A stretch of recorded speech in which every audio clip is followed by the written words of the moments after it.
Falar de religião na China é um assunto complicado. Se por um lado nós temos várias acusações de perseguição religiosa e fé sendo proibidas no país, nós também temos várias reportagens mostrando como várias religiões atuam livremente ali dentro. Por isso, hoje nós vamos analisar alguns tópicos para tentar entender como as religiões realmente atuam ali na China e qual a relação delas com o Partido Comunista Chinês.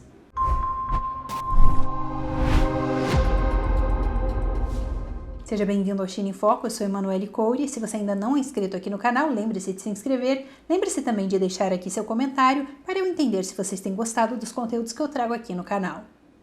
Para falarmos de religião ali na China, existem dois aspectos essenciais que nós precisamos entender.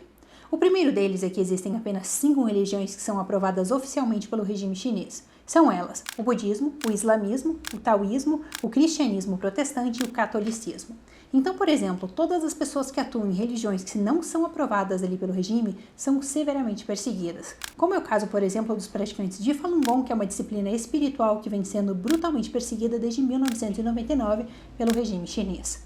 Agora, a segunda questão aqui é que, embora tecnicamente essas religiões eles sejam aprovadas pelo partido, o que é aprovado, na verdade, é uma versão reformulada pelo próprio regime chinês dessas religiões. Então, mesmo as pessoas que, por exemplo, atuam nessas religiões, se elas não atuarem nas versões reformuladas dessas religiões, elas também são perseguidas pelo regime. Agora, para a gente entrar mais a fundo e entender como tem sido essa reformulação das religiões ali na China, eu preciso falar com vocês de algo que o Partido Comunista Chinês tem chamado de sinicização. Segundo o próprio regime, essa sinicização seria alinhar as religiões aos princípios chineses. Agora, alinhar essas religiões aos princípios chineses não significa de maneira nenhuma alinhar essas religiões às características tradicionais chinesas, à cultura tradicional chinesa. Até porque não faria muito sentido a gente sinicizar, então, o taoísmo ou o budismo, que são as raízes ali da cultura tradicional chinesa. Ao invés, isso seria alinhar as religiões aos princípios socialistas e às ideias ali do Partido Comunista Chinês, principalmente aos pensamentos de Xi Jinping. Isso até, na verdade, é algo que tem chamado bastante atenção, o quanto essas novas políticas elas giram muito em torno de uma adoração a Xi Jinping. Agora, seguindo aqui, recentemente a gente teve uma reunião nacional muito importante da sinicização para realmente tentar implementar isso por toda a China. Essa reunião aconteceu dia 26 de junho e durante esta reunião, um importante membro do Partido Comunista Chinês, que é o Xi Taifei e também é líder do Departamento de Trabalho da Frente Unida, que é um órgão que lida ali principalmente com questões religiosas e minorias étnicas, ele disse o seguinte durante essa conferência, abro aspas aqui. A sinicização da religião é a única maneira de orientar ativamente as religiões para que se adaptem à sociedade socialista. Em uma sociedade socialista, não há espaço para religiões não sinicizadas. Elas são uma ameaça à harmonia e ao progresso social e serão erradicadas. Isso quem disse foi o Xi Taifei, que é o líder desse departamento, que tem, na verdade, liderado várias dessas iniciativas para tentar alinhar as religiões aos princípios socialistas dentro da China. Agora, seguindo aqui, eu quero trazer alguns exemplos bem práticos de como o regime chinês tem tentado realmente alinhar as religiões a essas ideias ali socialistas do regime. Uma delas foi um caso que veio à tona em 2022, denunciado principalmente por uma organização de vigilância de perseguição ao redor do mundo chamada A Voice of Martyrs. Essa organização, eles trouxeram a questão de que o regime chinês estava reestruturando a Bíblia ali dentro do país e reescrevendo vários trechos da Bíblia.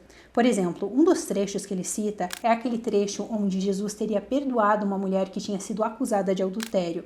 Então, enquanto a multidão estava pedindo que Jesus apedrejasse ela, Jesus perdoou ela e disse que não pecasse. Claro, isso de acordo com a versão oficial da Bíblia.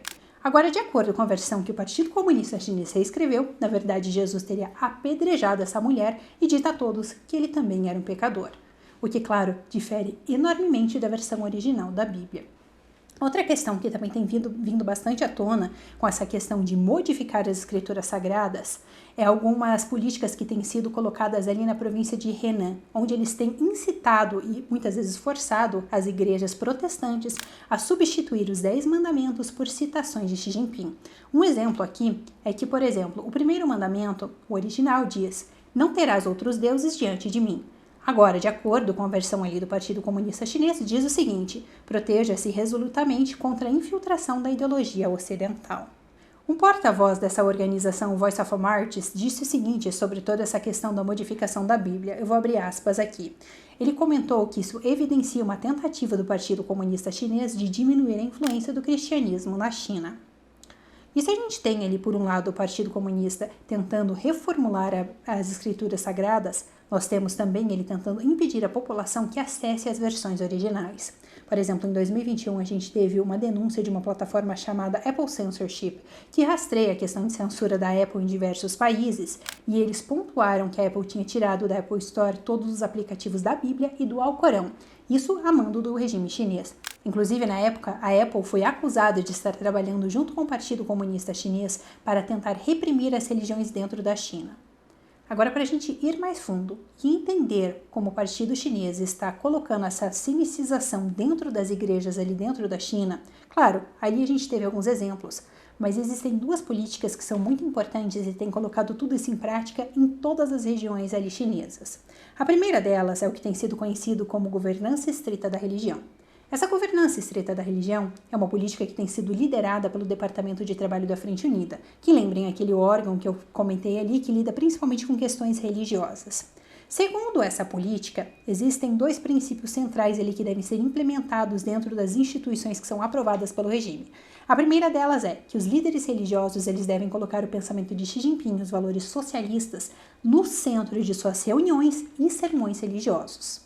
O segundo ponto é que o governo diz que esses líderes religiosos eles não teriam a capacidade para implementar realmente essa política dentro de suas instituições religiosas.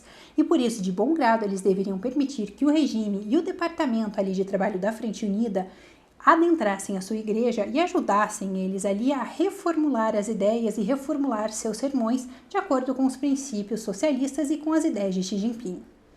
A segunda política que eu quero trazer aqui para vocês é uma política que tem sido chamada de política de gestão de locais de atividades religiosas. Essa política ela tem sido liderada principalmente ali pela província de Zhejiang, que foi a província que acabou elaborando esse documento. Algumas das coisas que eles trazem são muito semelhantes à outra política ali da governança estrita da religião. No entanto, tem algumas coisas complementares que são muito importantes. O principal objetivo dessa política é padronizar a supervisão dos locais de atividades religiosas na província e em outras províncias agora, porque o regime fez com que essa província ali liderasse toda essa atividade de tentar organizar, digamos assim, esses locais religiosos. Então, de acordo com essa política, para qualquer abertura de um local religioso, é necessário a aprovação do Partido Comunista Chinês.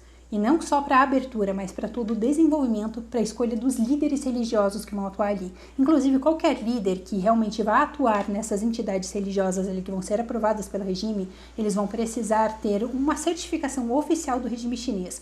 Isso após eles terem feito ali alguns seminários do Partido Comunista Chinês para entender como aplicar os princípios socialistas dentro das suas instituições. Outra questão bem importante que essa política tem trazido é de como não é permitido atuar em qualquer organização ou local ali religioso que não seja um desses aprovados pelo Partido Comunista Chinês. E eles realmente têm tentado implementar isso cada vez mais. Eu vou dar aqui um exemplo para vocês, que é claro, apenas um exemplo de vários outros que a gente tem ali dentro do país, mas é um exemplo que ficou muito conhecido e que veio à tona em 2018. Quem trouxe ele à tona foi o Human Rights Watch, que é uma organização ali de direitos humanos.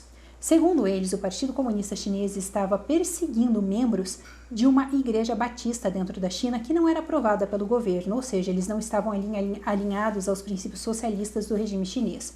O nome dessa igreja era Igreja do Pacto da Chuva, claro, isso é a tradução aqui para o português. Segundo esse relatório, o Partido Comunista Chinês teria prendido ao todo 500 membros dessa instituição. Entre eles estava o seu pastor, Wang Yi. Wang Yi é um líder religioso muito conhecido ali dentro da China, principalmente pelas críticas que ele faz da repressão religiosa do Partido Comunista Chinês. Ele tinha incitado muitas pessoas a realmente colocarem em prática suas religiões e seguirem a sua fé, mesmo que não fosse aprovada pelo partido.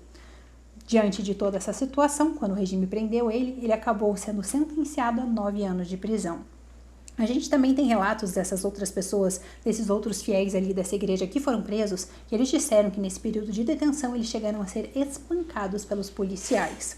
Além de prender muitos membros dessa organização, o Partido Comunista Chinês também saqueou a propriedade da igreja, incluindo seus escritórios, um jardim de infância, um seminário, uma faculdade bíblica e também revistaram a casa de muitos congregados. Claro, eles também fecharam todas essas instituições após saquearem esses lugares. Eles também fecharam as contas bancárias da igreja e as redes sociais. Agora, Wang Yang, que é um pesquisador da China, ele comentou sobre essa questão dos fechamentos das igrejas. Vou abrir aspas aqui. O fechamento de uma igreja protestante em Chengdu resume o ataque implacável do governo de Xi Jinping à liberdade religiosa na China. Isso ridiculariza a alegação do governo de que respeita as crenças religiosas. Bom, eu trouxe esses tópicos aqui para a gente realmente entender como é a atuação das religiões ali sob o jugo do Partido Comunista Chinês. E entender que, na verdade, as pessoas têm um limite ali do tipo de fé que elas podem ter. Claro, uma fé totalmente alinhada ao pensamento socialista do regime chinês. Se vocês tiverem alguma dúvida sobre este assunto ou quiserem deixar sugestões para próximos vídeos, deixem aqui nos comentários do vídeo. Isso é tudo por hoje no China em Foco. Muito obrigada por assistir e até uma próxima!